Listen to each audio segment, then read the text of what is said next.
close to zero. Lightning is very, very common. Still not too much hail yet, to be honest.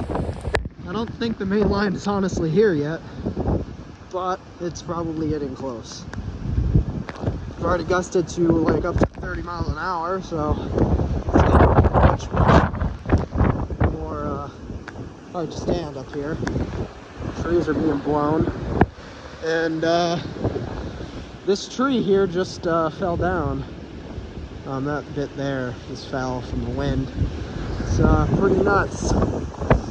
Yeah, I think it's going to continue